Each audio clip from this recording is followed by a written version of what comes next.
Hi, everyone. Welcome to the Hearths to Mom podcast.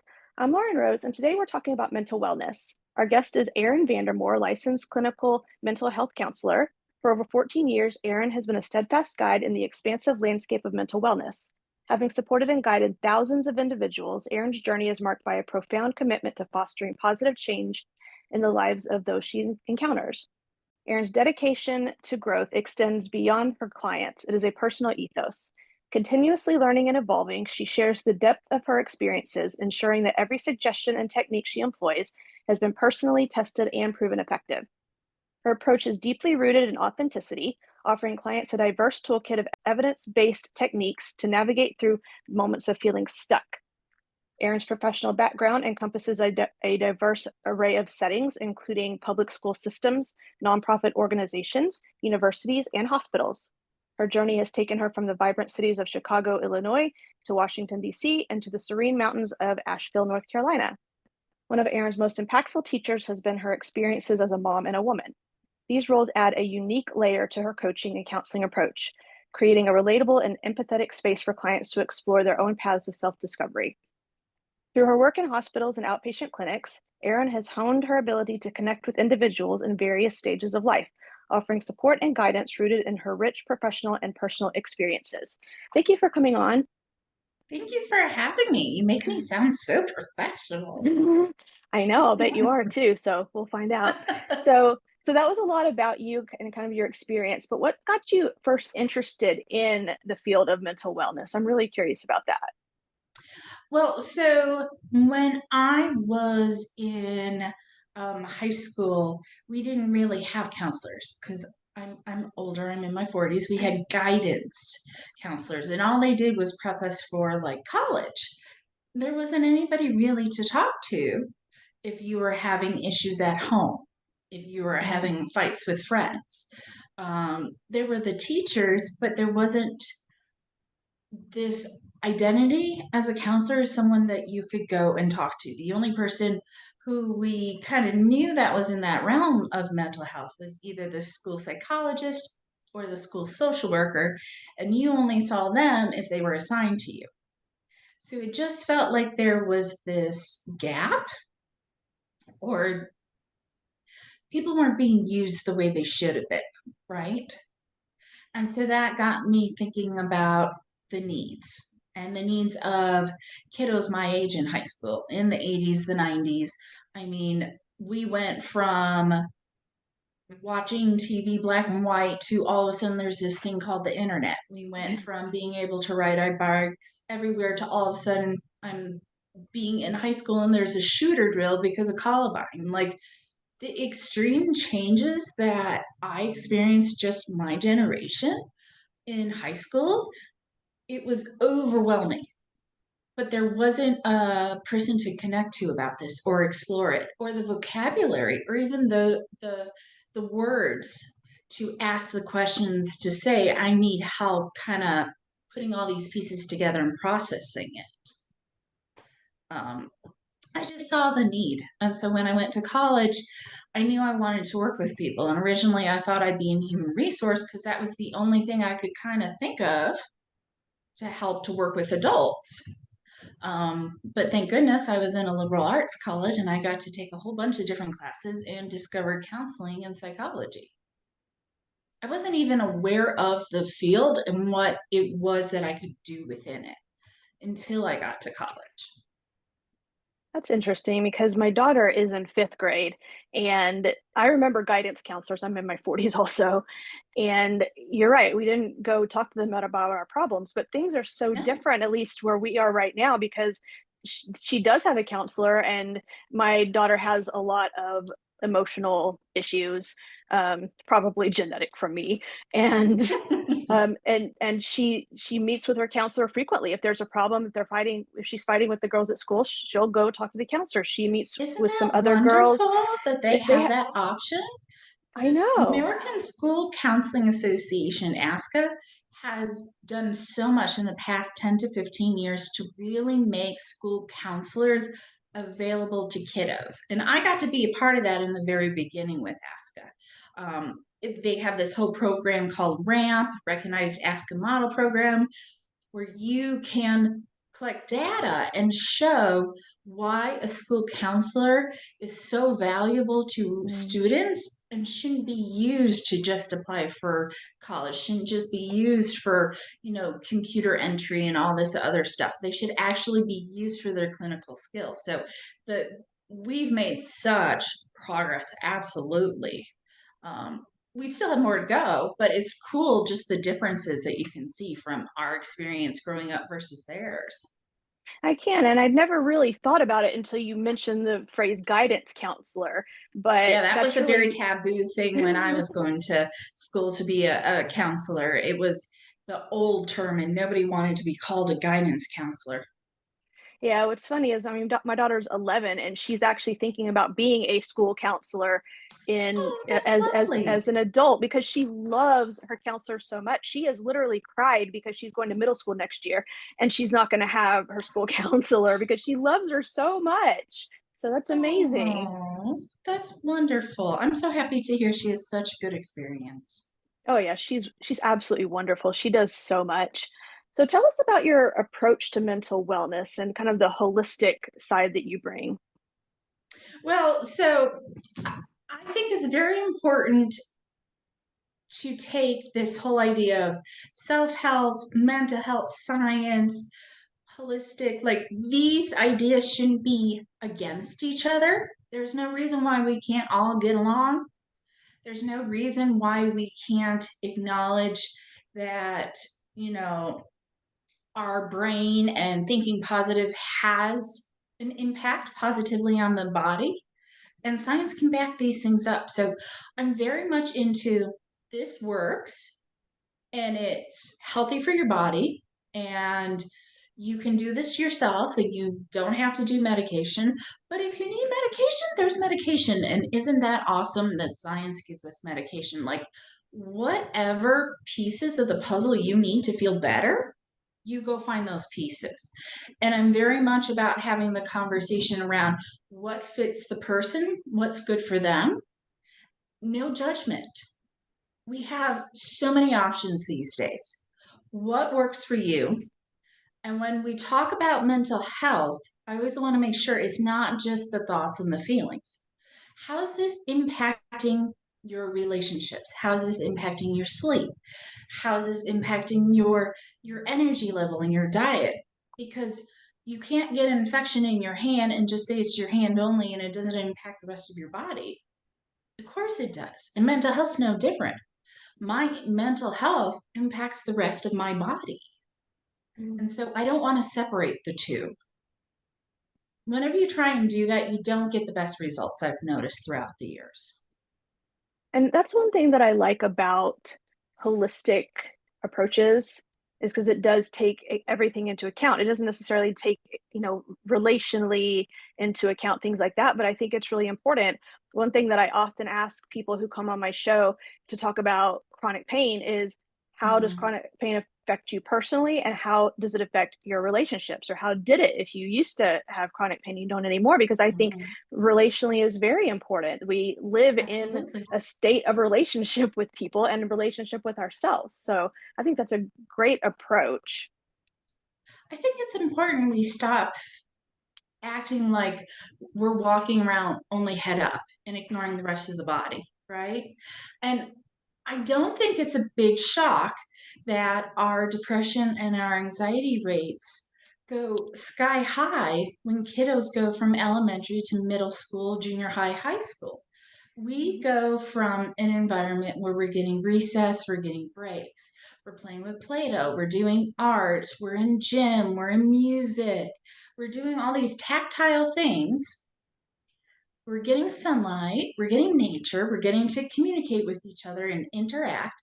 And then all of a sudden, we hit a certain age and we're told we're supposed to sit in a chair, not move, don't do recess, don't talk unless spoken to, don't fidget, don't move for 6 to 8 hours.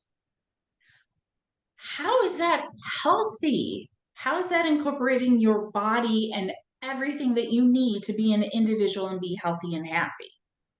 Mm. It makes no sense to me whatsoever. So another point in in holistic wellness is talking about root causes. So what are maybe some of the Absolutely. root causes of mental health issues, and why is it important to get to those root causes? I always describe it to my clients like a dandelion. If you keep cutting the dandelion down, yeah, for a while you're not going to see it, right? There's no symptoms. But then it'll grow back and it'll come back and you'll have symptoms again. Why? Because we're only getting and working on the symptoms, the flower part, Mhm. the weed. If we don't get to the root, it keeps coming back. And if we don't get to the root, now the root can get bigger and can grow, and this can be a huge root system underneath that you're unaware of. And then dandelions are popping up all over the place. Our brains and bodies are no different.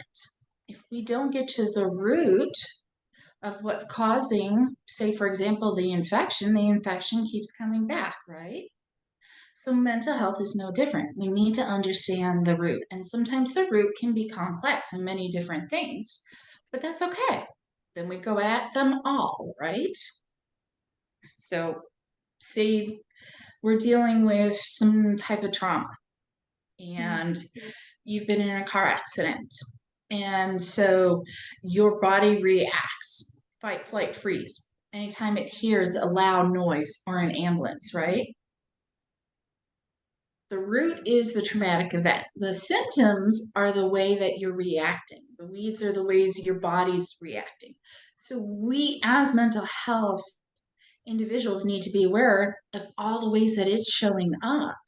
Not only is it making you very cranky to drive with anybody, nobody wants to drive with you, so it's impacting your relationships. It's also telling yourself internally, I'm not safe. Telling yourself you're not safe all that time, that negative message is going to build up. It's increasing your anxiety. It's increasing the tension and the cortisone levels in your hormones. So it's impacting the entirety of the body. And so that's why it's important to understand the root.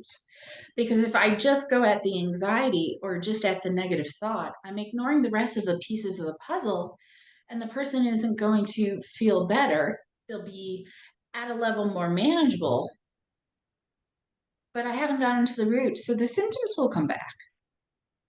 That's why I love EMDR. Yeah, I've done EMDR, and it's very intense, but it's been very effective for me. It's extremely intense. It's it is definitely ripping off that band-aid, but Yeah.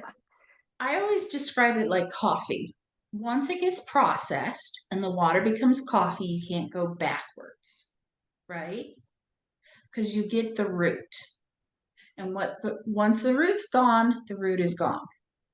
Now, sometimes you may go through EMDR therapy and other events may pop up, but that's because your subconscious says that, hey, we got rid of this other thing and we feel great and safe. So this heavier thing can now show we can get at that too. But it's something different because that root's gone. And that's a wonderful thing. And again, you're using your brain, your body, counseling, mental health all together to help you heal. Mm. I love it. Yeah, that's what happened to me during EMDR. I'd witnessed something on video that was traumatic for me, and Oh, I'm so sorry. I thought that was the traumatic event for me. But turns out Uh-huh. it was just trauma from my past, and Oh, it shame I made felt a from that. connection. It really did. And it Yeah. but I went from a level 10 not being able to even think about this thing that I'd seen on video to like a level 2 where yeah, it still sucked and I still hated the fact that I saw it, but I could deal with it. And that was in about 3 sessions. So probably about a week and a half. So it was very effective. And then we had to, start working on all the other stuff, but But you got it, this huge emotion at a 10 that's impacting you and stopping you from being able to be in the here and now. And you shrink it down to a more manageable level, a 2, where you could go, okay, that sucks, but I can be in the here and now. And that's your nervous system doing what it does every night during REM sleep to process all the gunk so we can move forward in life. Otherwise, I mean, we'd all still be in our beds upset our first crush broke up with us, but oh, we're not, right? We can desensitize and move on. something happened and it sucks and I don't like it, but it's not controlling me. It's more gray. It's desensitized. Now I can move forward. And again, it's just taking that mental health, understanding the nervous system, understanding the body, and getting it to all work together. And I've I love noticed it. that, yeah, I think EMDR is great. My daughter was doing some for she hasn't had any significant trauma, but she was bullied when she was in preschool pretty badly by this little girl. Oh, I would And say that's so, trauma. yeah. Absolutely. I It mean, def what's traumatic to a 5-year-old is very different than a 2-year-old versus a 20-year-old, right? Yeah, and they were doing EMDR with her and she still works it out, like, when we play pretend, she still always Mhm. has some mean girl in the scenario, and so, like, I know she's 11 and still working this stuff out. So it sounds like her nervous system got activated in preschool, and that moment got coded as trauma. And you Yeah. can't tell your nervous system, no, that's not traumatic enough. Your nervous system's kind of coded however it gets coded. And so that's why I always tell everybody I work with, there you can say that there's different levels of trauma, but trauma is trauma. If your nervous system's overwhelmed, it's overwhelmed. So let's make it smaller and more manageable. Judging trauma doesn't make you feel better. That's a good point. I shouldn't dismiss what she went through because I know it's still affecting her, so No, she's just it's not gone that through. you're dismissing it. It's our society as a whole. Like, we will say, oh, that's not traumatic enough. I catch myself doing that, and I'm a damn mental health therapist, but I do it and a mom.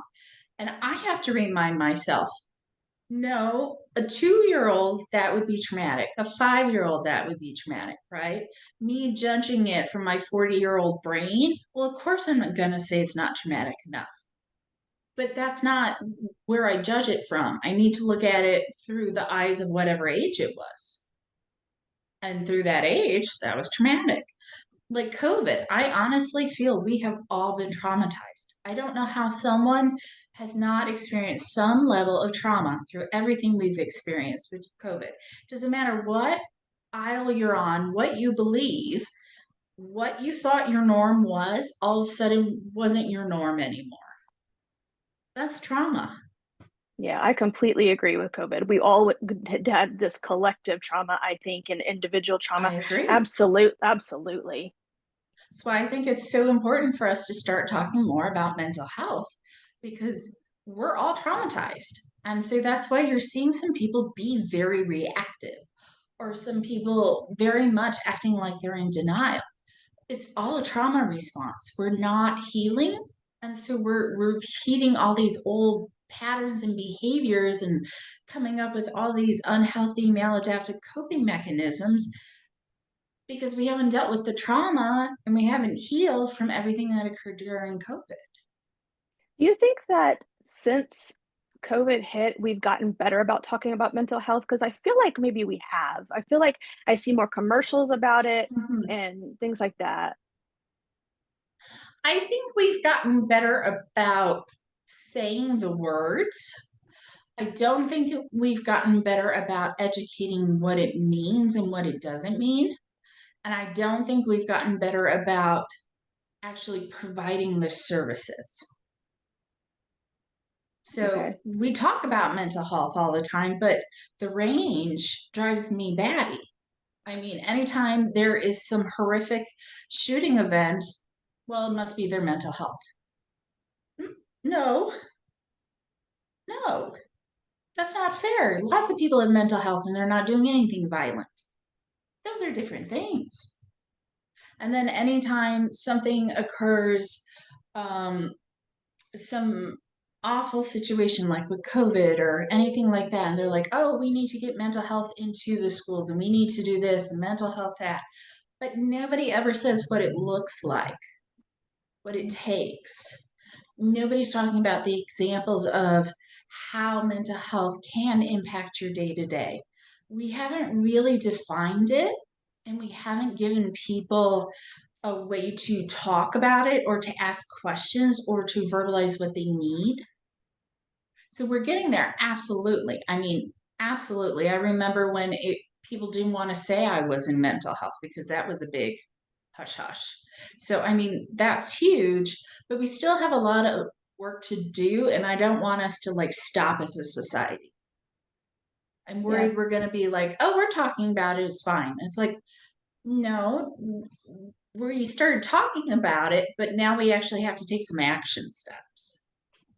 right. That makes sense. I was just curious from your point of view because I definitely feel like we talk about it more. People aren't as afraid to say, yes, I have depression or I have anxiety.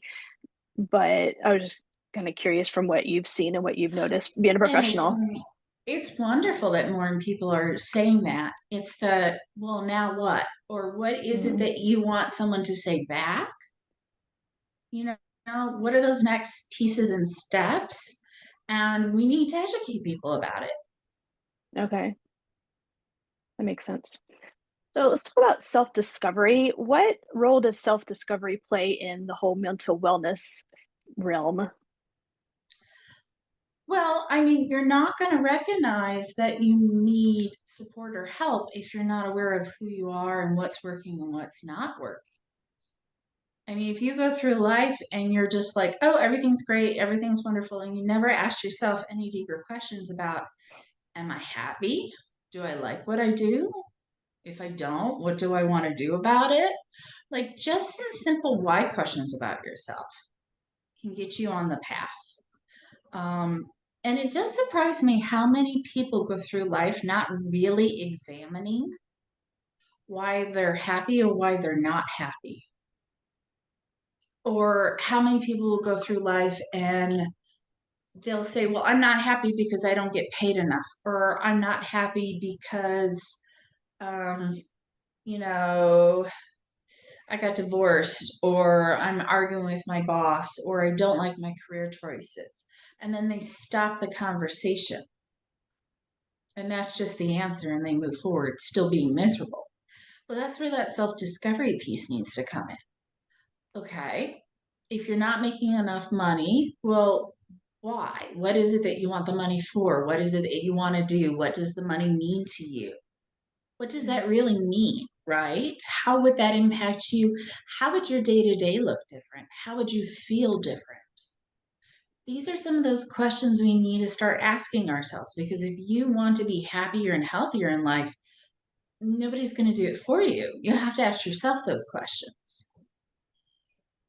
That makes sense. And I used to always say like because I've been in therapy for a lot of my adult life and part of my teenage life and I love therapy. I think it's fantastic.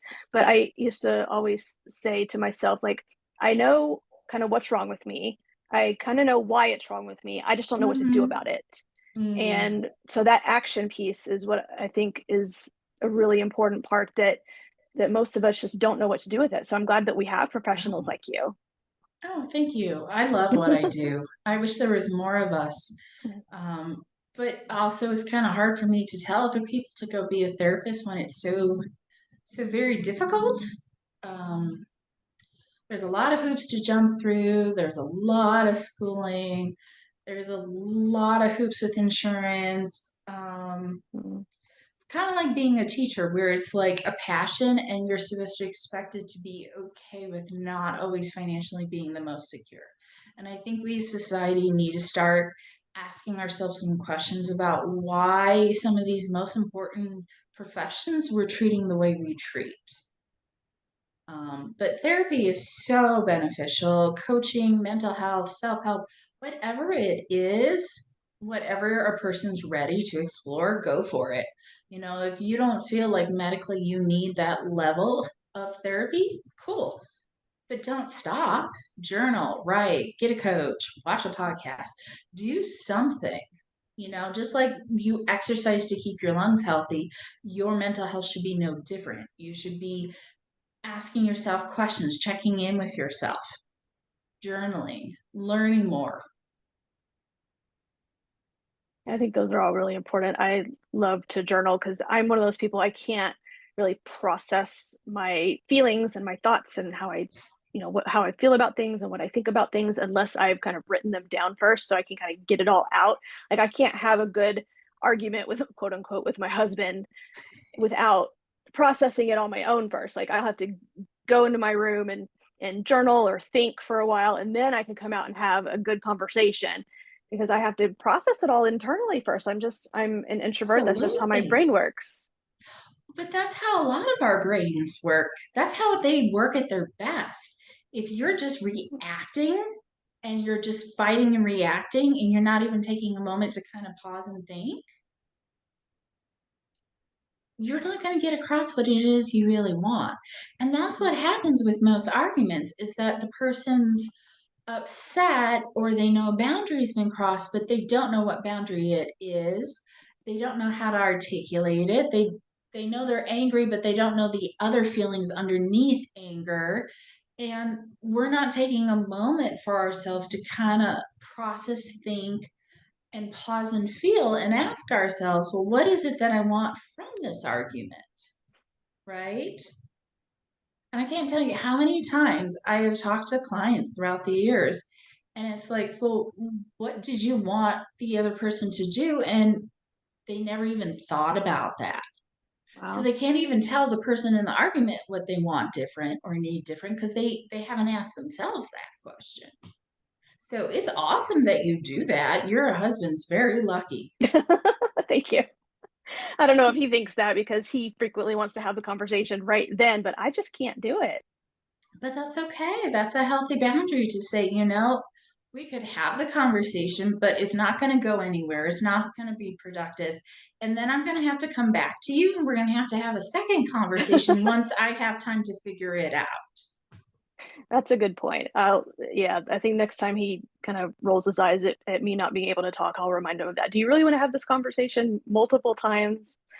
Well, but that's what happens. And you'll hear people say comments like, you're beating a dead horse. No, it's that I had time to think. And now I realize what it is I really need to say or what I do feel. And I need you to hear it because the first time we had this conversation, I was just reacting. I wasn't Mm, thinking, processing, feeling. And we really need to start giving each other some more space to do that. right.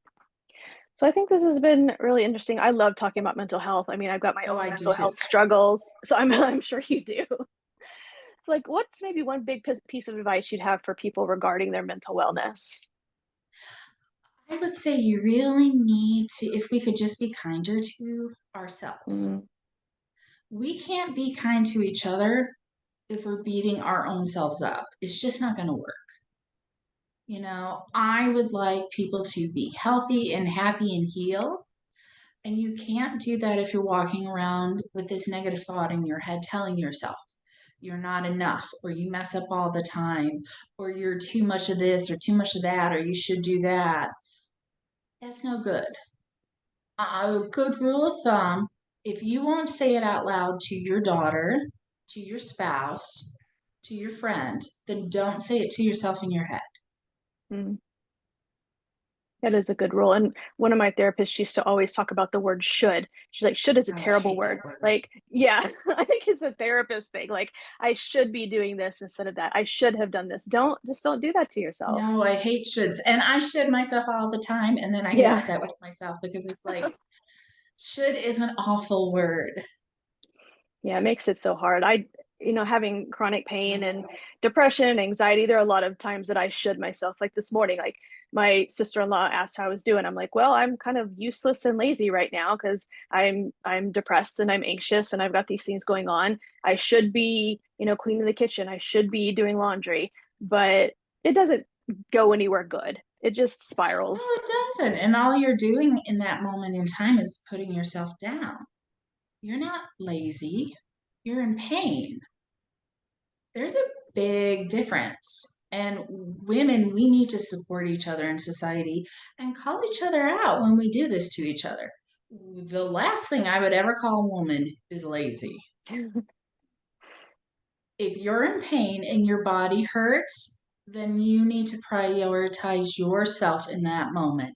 The dishes can always be done later. You are never going to catch up because there's always going to be another chore. I refuse to catch up anymore. It is a waste of my time and energy. When my back hurts, my back hurts. I have children. I have endometriosis. I had preeclampsia. I had a lot of crap I went through. My body has gotten me to where it is. And so I'm grateful. And so if my body tells me to slow down, then I better slow down. I think that's great advice. Listen to your body and honor what your body says. Don't just listen to it and do it Yes. anyway. No, your body has done so much for you. So much. And again, we're not heads just walking around. We need to recognize how that pain impacts our mental health. And shooting ourselves just makes it worse. Yeah, I definitely agree. I know when I'm having a poor mental health day, my physical pain is often a lot worse. So it's definitely connected. Absolutely. Oh, absolutely. I mean, they're finding out so much research about the receptors in the brain that are also in the gut and how all these hormone levels going back and forth impact both areas. It's all interconnected. It really is. So you can't take care of one and ignore the other. Right. Oh, well, thank you for coming on. Where can we find out more about you and what you do? So I have a website. It's called Age of Uncertainty Coaching.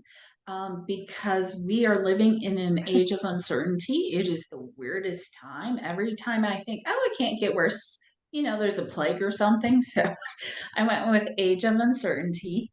And I'm making an app. It should be out very shortly. Ooh. That's going to help people calm their nervous system, reinforce that positive thoughts. I'm really excited.